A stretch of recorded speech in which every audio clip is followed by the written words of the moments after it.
Welcome, everybody, to the new and improved podcast course. I am your instructor, Joshua Penteleresco, and I'm here to teach you all about the craft of podcasting. This course is designed to do three things. I'm going to show you how to do a podcast, I'm going to teach you the basics, the interview techniques, show construction, creating an audience, and maybe a few other bonuses here and there. The other thing that this is going to try to do is improve your presence, especially if you're a creative type of listening to this. This is a heck of a way to build a platform, and I want to show you how to do it. Especially if you are someone that's uncomfortable speaking, which is the third thing. This will help you overcome that, as you will actually have to engage with an audience and with people, which is a very healthy thing to do if you are a creative trying to push a book, music, movie, you name it. This is the way to learn how to do that. So, what is a podcast? A podcast can literally be any kind of audio or video show. It can be any length, about any topic you choose. I've seen podcasts designed to do all kinds of things. There's this podcast that literally exists right now that is basically to help you go to sleep if you're suffering from insomnia. The whole thing is designed to put you out. It's amazing. More common podcasts you might see are like watch alongs of favorite shows. There are definitely like lots of things like that. There might be podcasts dedicated to a particular fan base, whether it's the Twilight Zone or Batman or anything else you'd like to name. Sometimes it's educational, purely educational. We could talk about documentary style things, information. Sometimes they're motivational, inspiration, like shows like mine, which are interview shows about interviewing creatives or other people about a variety of subjects. All of this is a valid form of do this, but whatever you come up with, the big thing that every podcast has in common is passion. And it doesn't matter who you are, you're going to be passionate about something. Whatever you do, whatever you choose to do in this, the very first thing I would tell you, and this might be the most advanced and the simplest thing I'm going to say the entire thing, is what do you care about? A good podcast talks about things or deals with people about topics you're interested in. There is no way around it. You're going to have to find something you care about, because especially when you get started, no one else is going to listen to your show. I'm going to hate to break this to you. I'm going to say it right now. You have to love this. You have to love this. And you have to build this, and it's going to take time. So if you're going to take the time to craft something like this, I would recommend you take a moment and go, okay, the very first thing is, what do I care about? Right? So let's talk about why you want to create a podcast just real quick. Is there's a couple there are reasons, like business reasons, like building a platform, establishing yourself as an expert in a particular field or topic. That's a good, people do that. Sometimes you just want to hang out with people. There's lots of podcasts where people just get together and just shoot the shit. um that's a valid thing to do. Sometimes they're fun to do. um you know but the other thing is, again, I mentioned this, overcoming self-confidence, public speaking. But this is a good way to build a fan base too. You establish yourself in your field, whatever it is, as an expert, and this is a good way to do it because this is what all you do. Now let's talk about me real quick, because I I am doing this. I probably should mention why I've done this. So as of this recording, I have done 1,029 episodes over an 8-year period audio. I'm currently at 1,038 or 1,039, depending upon your point of view. It's actually more than that when you consider everything else I've done. But we'll say, for the purposes of this, my show Just Joshing, I have recorded 1,038 episodes. 1,029 of them have aired as an audio. The rest of them, and a good chunk of them, have been video as well.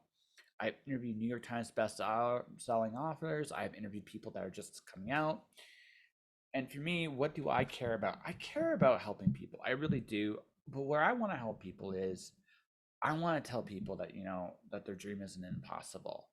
And I say that because I think one of the things I've learned, especially living in Canada, is that people have an idea what realistic is. I had literally just dealt with this not too long ago, talking to a filmmaker, and this guy getting started. He was like, well, I got to be realistic about my goals. And what is realistic about your goals? But this is a very common thing with artists in particular, right? Is that we have a tendency to look to not look at what we do with maybe the value it deserves. And I want to convince anybody that comes on my show, anybody that listens to my show, that the arts are valuable because we need empathy, we need to communicate, we need to establish connections. That's what human beings do. And I really care about that. And I care about that not just with myself, with the stories I tell, but with the stories people come to me to tell. I've been incredibly blessed with the opportunity to interview some amazing people, and some of them are well known, but even the ones that aren't, like, everybody's got an amazing story. Like, they really, really, really do. And I say that because I want you to understand, like, this is what I care about. That's what I care. I want everybody that comes on my show to achieve what they aspire to become. I think it's possible for everybody, and I think it's something that should be pushed more forward. I really do believe that. So that's what I do. That's what I've done for over 1,000 episodes, and I could do it easily another 1,000 more. And that no longer seems as out of reach as you think because I've broken the 1,000 mark. I did that this year. Um, how I got started. So this was, of all things, an accident. I'm gonna scoot the chair over here. This was all things an accident. I remember this was at a conference called When Words Collide in 2015. I no, was it 2015? No, 2016. That's what it was. It was 2016. It was my second year. I had the opportunity to interview Robert J. Sawyer, and I had just gotten a phone, and I was like really excited because I had the opportunity to finally go, hey, get to interview this guy, get to put it on my blog because I still have interviews going way back, like years and years on my blog. If people go back far enough, that's what I did, and then we do this conversation, we do this interview, and I remember this. The interview went really well. And when we stepped out of that conference room, someone asked Rob, hey, where did you go? And Rob answered. I remember the answer Rob gave. Oh, I just got to interview Josh for his podcast. And I didn't have a podcast at the time. That was the thing. I was going to say something. I really was, but something clicked. I was like, yeah, why can't I do a podcast? But that's just who I am. I look at things as like, why can't I do something? And apparently, I must be doing something right because I've been going pretty much ever since. So that's my origin story for my show. Uh, it has grown and evolved tremendously over the years, and we're going to talk about that in some of the other modules. Not just this show I've done, but I've also done other shows as well. I should mention them here real quick. I did an immigration show for a company a couple years back. I'm doing a massage therapy show right now. My specialty seems to be when I create shows for other people. It's educational content mostly. I know how to do it. I know how to create it. I know how to build it. So um, that's kind of like where this has gone. So, like, that's my background. And I kind of want to get you. This podcast is a 2018 Aurora Award winning show. It has been nominated 2018, 19, and 20. Uh, it has, like I said, 1,000 episodes. I've been listened to all over the world. I have the statistics to prove it. So, that is my secret origin story, ladies and gentlemen. This is why I do podcasting. This is where I come from. I have probably 3,000 hours of experience, maybe more. I honestly at this point I had no idea. I know it's in the thousands, and I have been recording. I've been recording for a very long time. So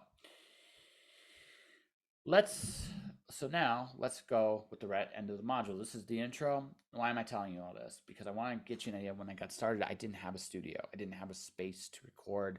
I didn't have the tools I had now. When I started, all I had was a cell phone. That was it. Now it was 2016, and so it's a slightly different world. Like, it was a slightly different world than what it is now, but not that different of a world. So I'm assuming if you've paid money for this course, you're serious about this. But I'm going to start assuming betting on one key thing, and that's your budget. Um, what you need for a podcast, if you're going to start, is basically some kind of recording equipment, and you got to kind of make a decision what you're going to do.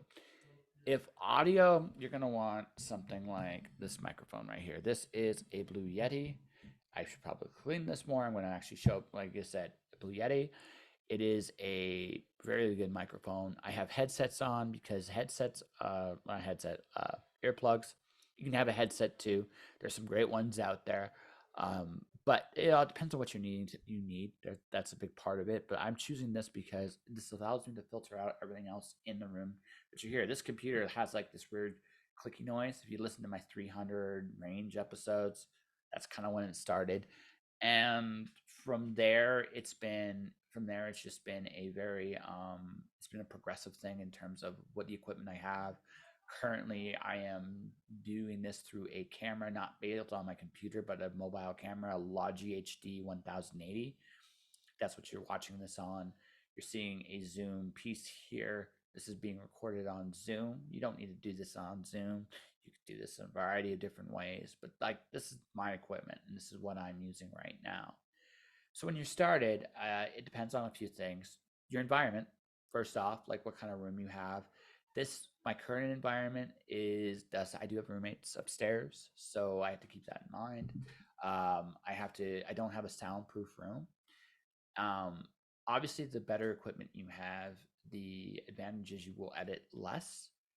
But again, you have to work with what you have. So let's say I'm gonna go budget, shoestring and a player. Start with your phone. There's some apps out there that you can actually film and record voice on. Um, like I said, the downside to that is a phone is not necessarily the way to go. Long term, if you're going for a very long period of time, unless you have very high control of the environment, the phone isn't the best microphone. Even today, it's still a long way to go from being, I would call, a good microphone. Um, like I said, that's the thing. But if you're just getting started and you're kind of just trying to figure things out, it's not a bad way to go. You can upgrade to microphones. This is a Blue Yeti is $100.